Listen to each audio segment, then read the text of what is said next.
बिस्मिल्लाहिर्रहमानिर्रहीम। शुरू करती हूँ अल्लाह ताला के पाक नाम के साथ जो बड़ा मेहरबान नहायत रहम फरमाने वाला है।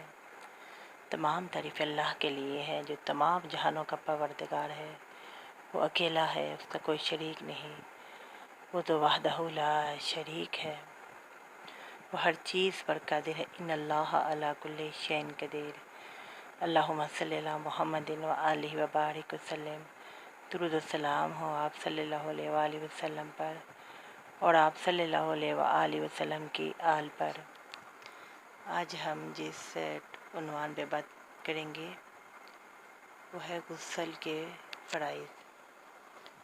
गुस्ल के 3 फ़राइज़ हैं, इसके बगैर गुस्ल दुरुस्त नहीं होता। बाल बराबर जगह भी खुश्क रहेगी तो नमाज कुरान पाक की तिलावत भी दुरुस्त नहीं होगी। नंबर 1, इस तरह कुली करना कि सारे मुंह में पानी पहुंच जाए। नंबर 2, नाक में पानी डालना जहाँ तक नाक नरम है।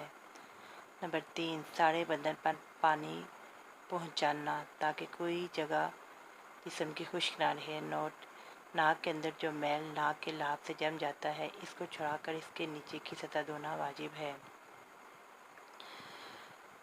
इन तमाम बातों पर अमल करना ज़रूरी है ताकि हमारा गुस्ल सही तरह हो और हम अच्छी तरह पाक साफ़ हो जाएं, क्योंकि इसमें कोई एक काम भी रह जाए तो इंसान का जिस्म पाक नहीं होता। ना ही कोई फ़र्ज़ नमाज, ना ही कोई कुरान पाक की इबादत, ना ही कोई ज़िक्र कबूल होता है। दुआ है कि अल्लाह ताला हमें अच्छे काम करने की तौफ़ीक अता फ़रमाए और हमें नेक लोगों में शुमार फरमाए और हमें हर शर और हर बीमारी से अपने हिफ्ज़-ओ-अमान में रखे।